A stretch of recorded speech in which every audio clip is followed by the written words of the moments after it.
Hello, everyone. Today is our second episode of Exploration Chats hosted by George Washington's Tourism for Tomorrow, a student organization on campus.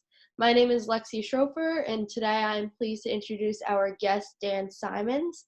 Dan is an extremely well-known name not only around DC but across the country, and you probably eaten at one of his restaurants, including Foggy Bottom's own Founding Farmers. Dan is co-owner and co-founder of Farmers Restaurant Group, owning and operating numerous restaurants and related establishments across DC, Virginia, and Pennsylvania. Not to mention that Dan is also the founder of Our Last Straw, a nonprofit organization devoted to eliminating single-use plastics and raising awareness about environmental and health hazards of single-use plastics. Finally, you can also catch Dan frequently blogging and chatting to consumers and fans through Dan Simons Says, and we will link that below in this video for anyone who is interested. Morning, Lexi. I'm good, thanks. So to kick off this chat, I would like to ask, what was the path that led you to your current position, including any education, change of career interests, influences, difficulties? So this is a good GW story because that's really where it started for me. Two things happened to me at GW. One, freshman year, I started working at bars and restaurants, in DC and around. Back then, the drinking age was 18, so that tells you how old I am.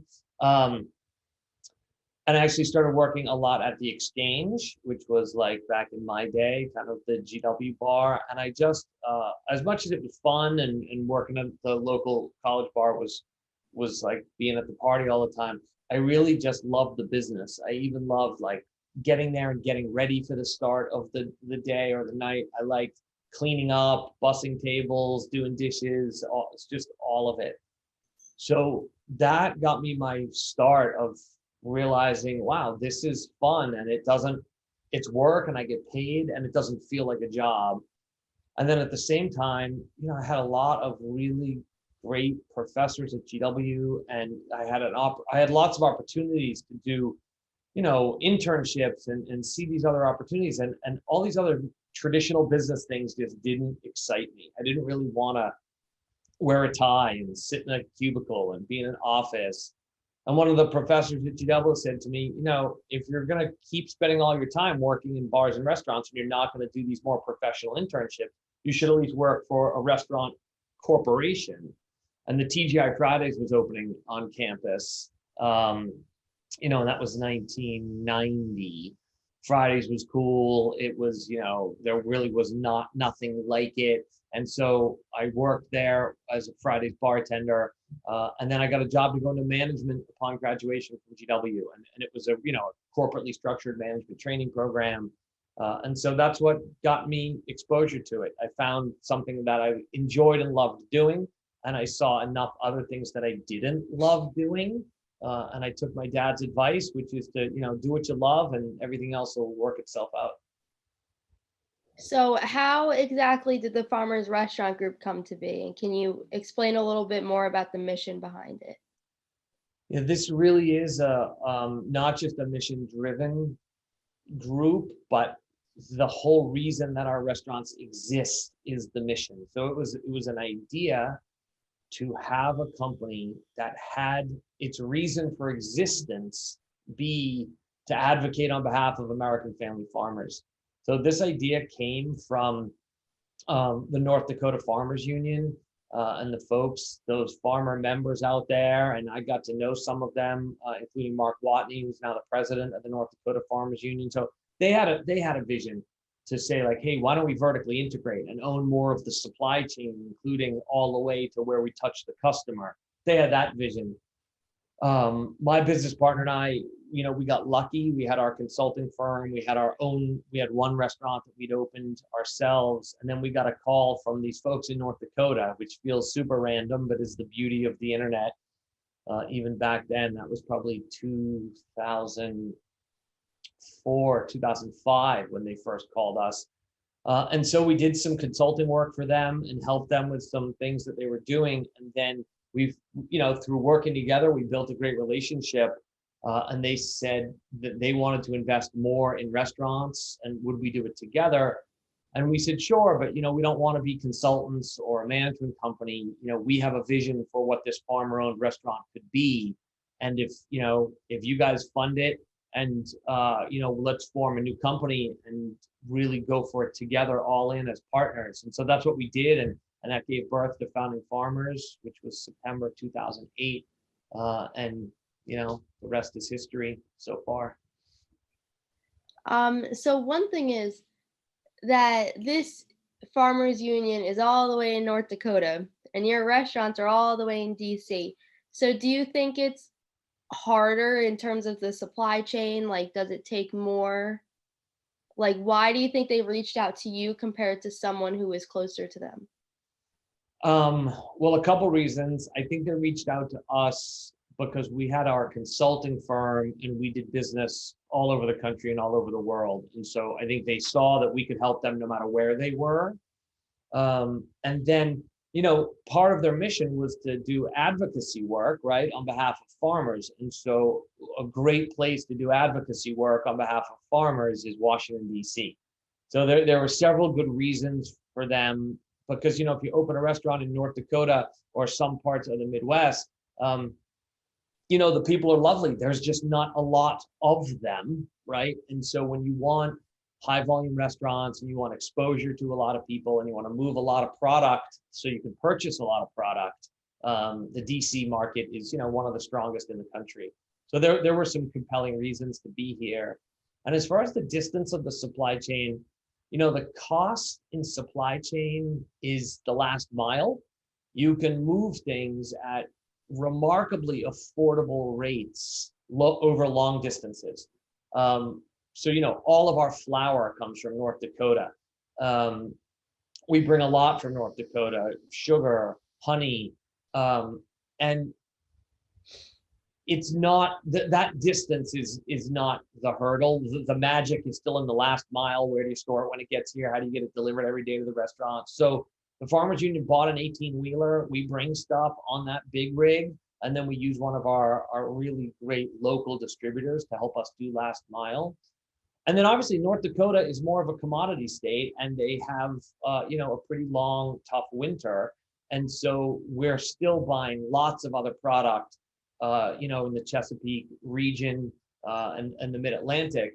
But I prioritize buying from American family farmers and independent farmers rather than buying from corporate producers, meaning I'd rather buy from a family farmer in California than a corporate producer in Virginia. So I don't look so much as distance, but who owns the land and who's growing the product. And that's really what we focus on buying. And that's, we think, what leads us to a more resilient supply chain, a more independent supply chain. And we try to avoid that, that sort of industrial supply approach. And I'm sure you already know this, but from a consumer point of view, it's definitely something that makes you guys stand out and makes these people, when you're visiting DC and you're looking through a list of restaurants and you see something about your mission, it's like, oh, I'd rather try that place than one of these other places. I appreciate that. And that's my hope. It's not lost on me that as a restaurateur, you always have to have, great food and great service and take care of your staff and create these experiences that guests love. So you have to do that and provide great value. And then we have this added thing that I do think, and I love hearing you say that, and I like the look on your face when you say it, right? And so, yeah, wouldn't you rather spend your dining dollars at a place that cares about the planet, a place that's transparent? We're not perfect. I still use some plastic to-go containers, and that worries me, but at least we don't use plastic straws. And, we have employees that test positive for COVID, but we tell the world about it and publish our own dashboard. So part of our mission is tell the truth. And I think that does resonate, and I hope it resonates and makes guests and customers want to dine with us. In terms of your mission behind the whole restaurant and everything you're trying to do, how did that translate when COVID came about and indoor dining stopped and everything like that? We were well served by how incredible our team was. The loyalty, the culture, the commitment, the belief in why we do what we do, and frankly, the relationships amongst the team and wanting to support each other and get through a really hard time. So yeah, we had to change, right? Mid-March, so a year ago, our business went, we lost 95% of our sales and 95% of our employees. And so we said, well, we can't just hold our breath and hope this passes. We need to create a new business that works in this new normal of the pandemic. So we took a few weeks. The team that we had remaining worked incredibly hard. We created a new market in grocery. And so we spun up an e-commerce platform. We hadn't done e-commerce direct to consumer. We're direct to consumer as a restaurant, but we hadn't done our own delivery before. So we did our own delivery. We started rehiring our people. We took our bakery, which generally focuses on producing in-house, and started selling our whole line of baked goods and added a lot more. Same with all of our pastries and desserts. And the beauty of cooking from scratch, the beauty of having your own bakery and having our own distillery gave us a real, gave us our own ecosystem that we could say, how do we reposition our products and just get them to people's homes? And we just had to meet the customer where they were. So we spun up that new business. We got our people back to work. And that really got us through the toughest times. And here we are a year later and we're still doing it. So did you sell literal groceries? Like, did you bring them to your consumers, or was it more like you created the meal, they could put it in the freezer and then heat it up? We did both. So you could do your literal grocery shopping with us. Because we buy all that produce. All we had to do is, we were buying 100-pound bags of carrots. So we just had to figure out on the e-commerce platform how to sell people 2 carrots or 8 carrots or half a pound of carrots. So we quickly figured out how to get our stuff into, packaging and portions that our guests wanted delivered to their homes or picked up outside curbside. And we were selling toilet paper and paper towels and yeast and flour. And so we took sort of our restaurant pantry, packaged it up in, kind of very homespun packaging, and that was fine for our guests. So we were selling everything, cleaners, supplements, stuff that we had access to in our supply chain, again, focused on premium quality. And it was amazing what sold. We sold a ton of produce. People were definitely doing their grocery shopping with us. And our supply chain is very different than the grocery store. It is sort of a smaller, closer, maybe more premium supply chain because it has to be restaurant quality. And so we were really rewarded by that with what we were able to deliver to people's homes. I'm sure if you had toilet paper in there, it went very quickly. Yeah, it did. It sure did. So you mentioned before that you still have a little bit of plastic, and obviously the effort is in trying to phase it out and find suitable substitutes. So can you explain a little bit about the last straw, how that developed, and how people can get involved in it? Yeah, so for years I have known that single-use plastics are a problem. I try to minimize it in my personal life, and we had actually never used plastic straws in our restaurants. We had always used a compostable straw. And we do in all of our restaurants have a whole compost stream for food waste and anything that's compostable. And then what I learned, maybe 4 years ago or so, was that the straws that we bought that are labeled compostable, they are compostable, but only if they go to an industrial facility. We happen to send our compost to an industrial facility, but I had assumed that if a straw was compostable, that it was probably biodegradable in some short, reasonable amount of time. And when I learned that really not only was untrue, but was a myth and a lie being intentionally pushed by the plastic manufacturers, creating these bioplastics, which if you throw one in the ocean or in a river, it behaves just like a regular plastic straw. It'll last 500 years and it's just awful. So I was like, wow, I know a bit about this, and I was duped. And I started studying it. And I realized, wow, there's a whole mythology here perpetuated by the plastics manufacturers that recycling really happens and composting is a thing. And it's honestly just a lie to drive the sale and the use of plastics and let the consumer emotionally off the hook. So I wanted to, participate and do my part to do something about it. And then that lovely little turtle with the straw, poor little straw stuck up his nose, poor little turtle, went viral around the world and really just helped shine a light on it. And so we started Our Last Straw, which is at ourlaststraw.org. And, folks can get involved by just taking a pledge and then participating when we do shoreline cleanups and things like that. And this is a unique organization because it's business members along with individual people. And we're business leaders advocating for regulation and change. Usually this is NGOs and environmentalists, and we're saying, no, you know what? Business leaders can make this pledge to get rid of single-use plastic straws. And my hope is it's kind of like the gateway drug. It's the gateway plastic, right? Like once you do straws, you can climb that ladder. It's a positive gateway. I still use way more single-use plastics in my restaurant than I want to, but I do work up the supply chain.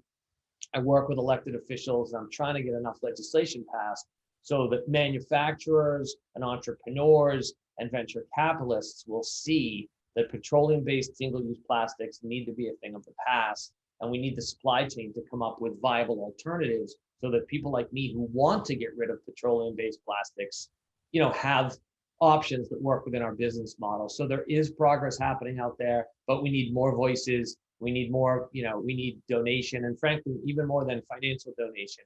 We need folks that want to get involved and get active, when we do events and be a loud voice to the politicians. Yes. So it's a great thing what you're doing, and I think that everybody should get involved in it, and we will link that in the description below. So for anyone who's interested, they can check that out. A little transfer into mental health, because I know you were big on that.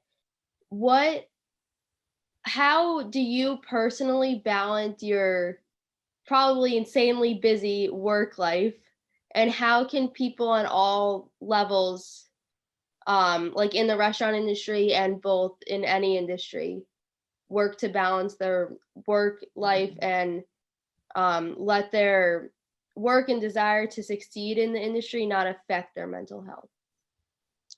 It's important to acknowledge that we're all human. No one is invincible. We all have our vulnerabilities and our weaknesses. And I like to try to change the sort of the tone and tenor of those words. Vulnerabilities and weaknesses aren't bad things. You could say it like this: I've got vulnerabilities and weaknesses. Like, hey, you know what? Yeah, of course I do. You do. Everybody does. That's part of being human, right? We've got this brain up here, and the way that it runs is the way that it runs. Great. We should embrace that and learn about it and understand that things like, depression, anxiety, the way stress, the way mental stress can manifest itself in physical issues, right? It's like, wow, I'm so anxious, I'm not hungry. Like the connections are so obvious with our mind and our body. It is one thing. And so, if somebody walks into work on crutches, you don't ask them to run up and down stairs, right? Because it's obvious they've got a broken ankle or a bad knee.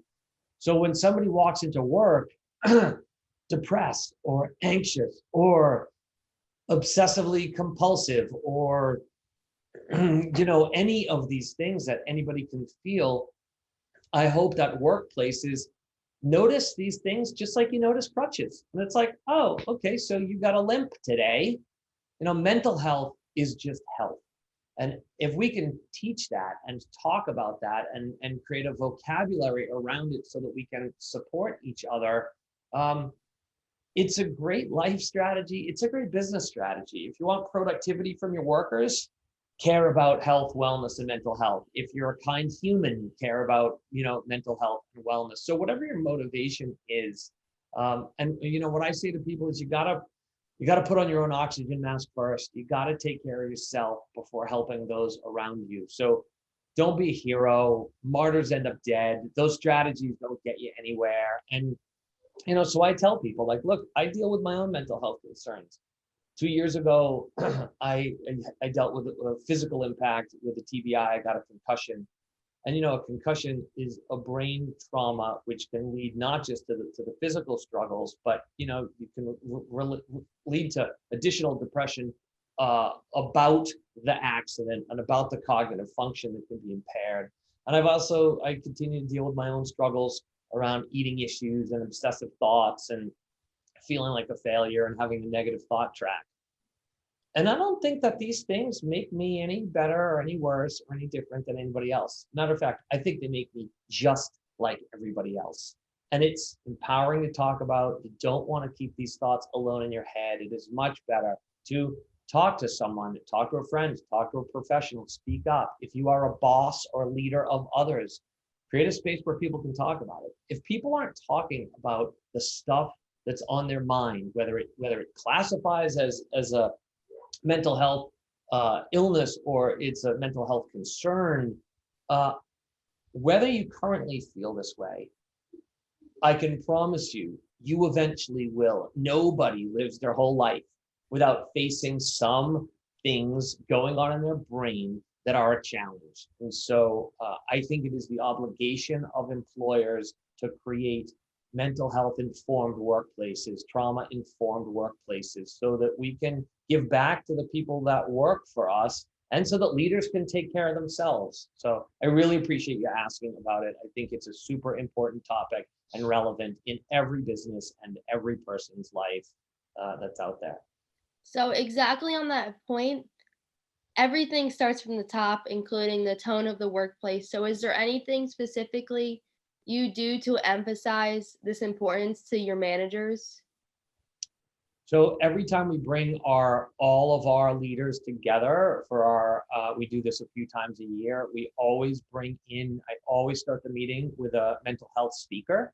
And so that's one thing that sets the tone, because it's really valuable time to get 100 of your leaders in a room, and you have maybe 7 hours for the agenda. And so every moment you put on the agenda tells people, wow, this is important. And so by taking 30 or 45 minutes at the start of every one of those meetings to say, hey, the most important, valuable thing that we can think of to kick this off is mental health and some time for you to reflect. So that's one way we do it, kind of at a high level.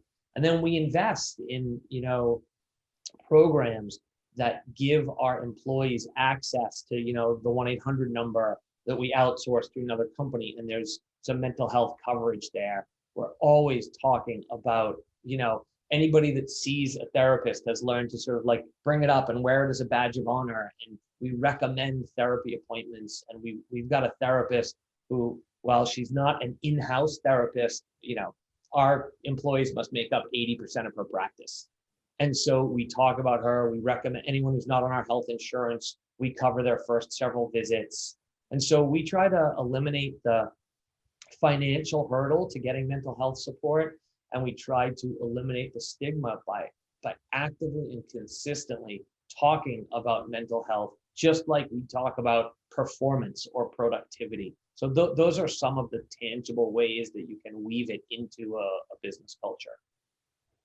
I actually just started my first restaurant industry job.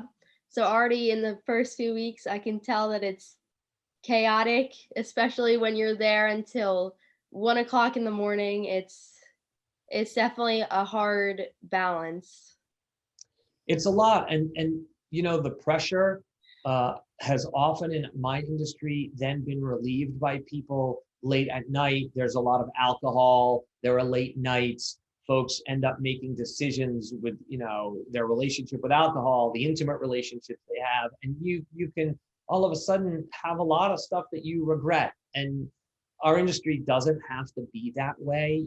Alcohol is a depressant on its own. I'm all for enjoying yourself, but understanding the impact. And when it comes to coping with stress and the chaoticness of a shift, I think the best way to decompress is to actually like sit around and talk about it, right? And express how that craziness made you feel as opposed to, burying it in the bottle, the bottom of a cocktail. Um, to continue on that point, to focus a little more in on you, what was your biggest challenge personally that you faced in the hospitality industry? Um, well, I guess now I have two, but I think when my partner's name is Michael, when Mike and I's first restaurant failed, that was just, it was miserable. We borrowed $1 million. We'd signed personally with the bank. We'd raised money from friends and family. We were totally on the hook for the money. And I had two little kids. We had just bought a house, and the restaurant failed, and we lost all our money, and it was awful. It was scary and depressing, and I was ashamed of the failure, and it was like I was worried that I was going to file personal bankruptcy and let my family down and lose our house. And that phase, I remember, waking up every morning during that. And I'm an optimist. Like, I like life, and I'm fortunate to have the life that I've had. So I wake up in a good mood. And in that phase of, where it was really at its most awful for 6 months, kind of the impending failure and then the failure, I would wake up, and for 2 or 3 seconds, like, the day would start, I'd open my eyes and I was my usual self. And then I would remember after sort of 3 or 4 seconds, oh, this sucks. And that gray cloud would just move over me and, just sort of consume me. And I was fortunate. My wife is amazing. My business partner is amazing. And we got through it. But that was really the hardest time for me. And then, the pandemic, most of the pandemic didn't compare to that, like that. But the moment in the pandemic that was worse was March 16th, when we made the decision to lay off 100% of our employees. And it's just, it sounds like one bullet point on a list of things that happened. It's not. It's, 1,100 people with families and siblings that they are, kids and parents, and people were the breadwinner, and nobody knew, were we going to be totally out of business? So for me at that point, I'd already failed once in business. I'd already sort of experienced that earlier, but not being able to employ our people and not looking people in the eye and not having an answer for them other than a commitment of what we would try to do, that was wicked hard. Back to your first experience you described, what kind of motivated you to keep going forward and try again? Like, I know that can be, like you said, devastating and probably very scary to jump right back into it.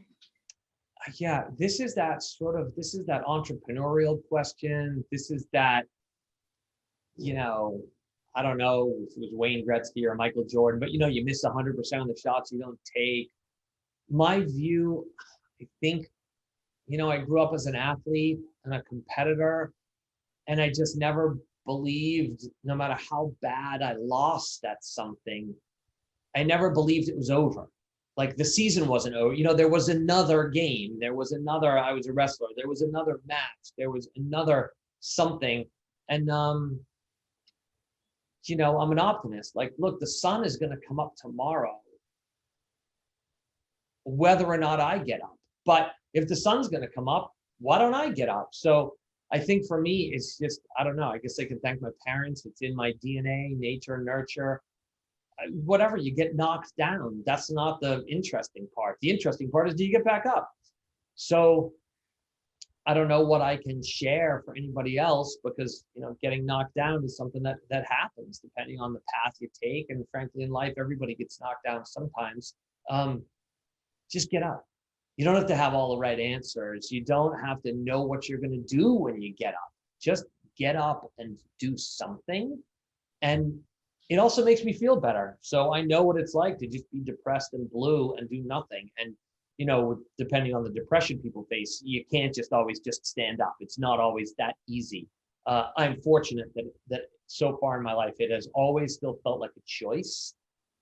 albeit sometimes it would have been easier to just like get a pint of ice cream and hide under the covers and just stay there. Look, my view is for as long as you're alive, you're still in the game, you may as well stay in the fight and get up and go for it. And it's motivating for me. I feel an obligation to my kids and my team and my business partner and my wife and the folks that we support and work with. So, I know I'll get knocked down again. And, until I get knocked out permanently, I will keep getting back up.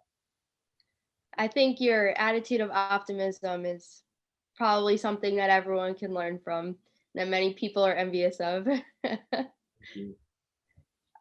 So for our last question, I know GW focuses not so much on the food and beverage side of the industry when it comes to hospitality.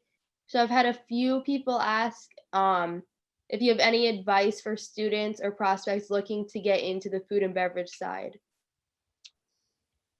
Yeah, get a job. So and look, you're experiencing it right now, right? And you just can't beat the hands-on experience.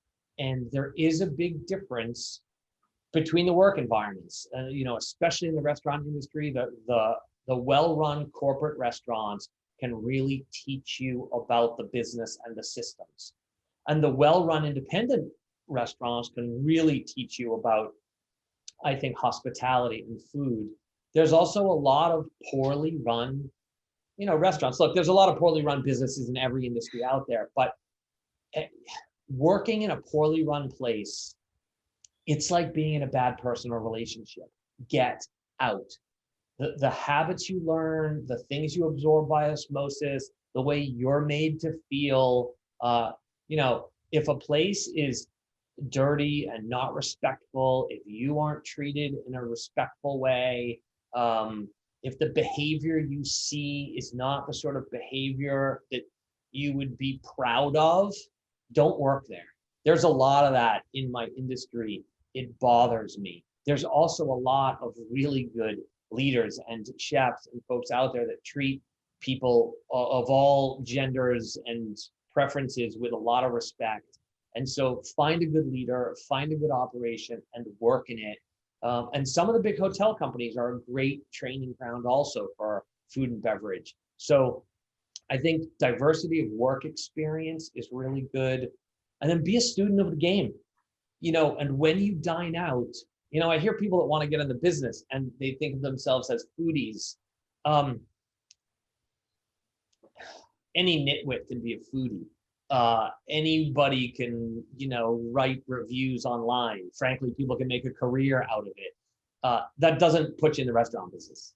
That doesn't make you a chef or a restaurateur. I would say be a student of the game. Go to restaurants and watch what happens. Complaining because your burger is cooked right, noticing that your fries aren't cooked right, that's like noticing the weather. It doesn't take any skill.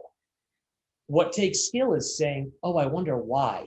Who are the human beings that have to make that burger? What are the systems required to order that food, to handle it properly, to execute it at a variety of temperatures for all of these diner preferences, to get it to the table? How do you get plates with no fingerprints on them? I wonder what the silverware costs. Like, be a student of the game and focus on what's difficult and why it's difficult and what you might do to be part of that solution to help a system run better. Maybe it's a leadership thing that people seem unhappy. Maybe it's a product or a quality issue.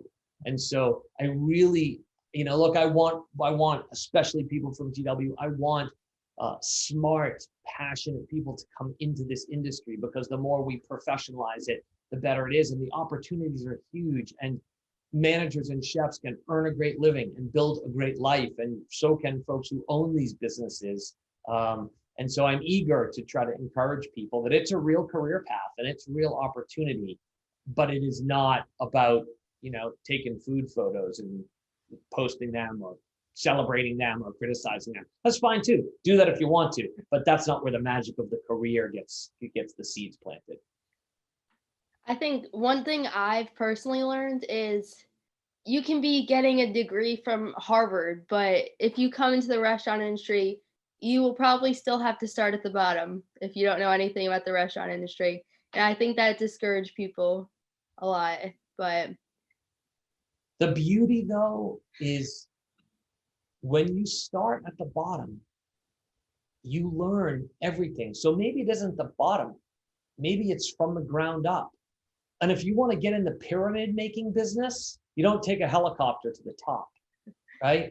And so learning about the foundation, that is where the magic happens. By the way, not just in the restaurant industry. You can have a degree from Harvard and you're going to come out of school and you're going to get hired by a consulting firm. The problem is you don't know anything.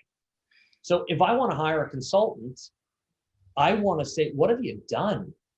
Oh, I've done these jobs. I've built these businesses from the ground up. I've worked inside them. I've built teams. I understand the systemic approach and the why and the how. And so these opportunities to learn something from the inside out and the ground up, if you want to run a zoo one day, learn to clean the cages. So look, I see the world through my eyes, right? That's my path of climbing the ladder. I love a great education and I respect and admire a great education. I don't think the brand on the diploma is where the magic happens. I think each person does that. There are a lot of people that could be very successful at a lot of different institutions. The magic is still in the individual person and then the opportunities that they get. And that's what the good institutions are really good at, is giving amazing opportunities to their people. So if there's ever anybody that needs help getting into the restaurant business or wants advice, I'm easy to find and reach on social media, etc. And I'm always happy to try to help folks. yes. Is there anything you would like to add before we finish up today? I think the thought of how to you're approaching one's career and the industry, I really try to advocate coming at it from this view of a multi-stakeholder approach to your career and to your business. And so this is what conscious capitalism is all about. It's not just about profit. There's nothing wrong with profit. It's vital. And if you want a business to do good things, or you want to do good things, you better have profit or there is zero sustainability. If you care about climate change, you better create a model that has profit or your mission and your model doesn't exist for the long term. Getting free money out there, sure, it happens, but it's rare. You're better off creating a business model. And so understanding what's a singular stakeholder approach, where the only thing that matters is profit, that's just raw capitalism. I hate it. I absolutely hate it. But as soon as you add in a multi-stakeholder approach and you decide who are the stakeholders, okay, investors and profit, and they're wildly important, and the employees are a stakeholder, and I view the environment and the planet as a stakeholder, and the local community where a business exists as a stakeholder. I actually also even view our company culture as a stakeholder. And so as we make decisions, we view and balance all of the stakeholders, not just one. So I hope folks do that for themselves with their career and then bring that influence into the companies that they work for and that they start. Well, thank you so much, Dan, for joining us today, taking time out of your busy schedule to be with us. And thank you for everyone who is tuning in. Like I mentioned in the beginning of the video, we will link Dan's blog as well as his nonprofit organization below in the description for anyone who is interested. And I'm sure Dan will love getting messages from you guys, like you mentioned. Thank you for joining us and have a good day.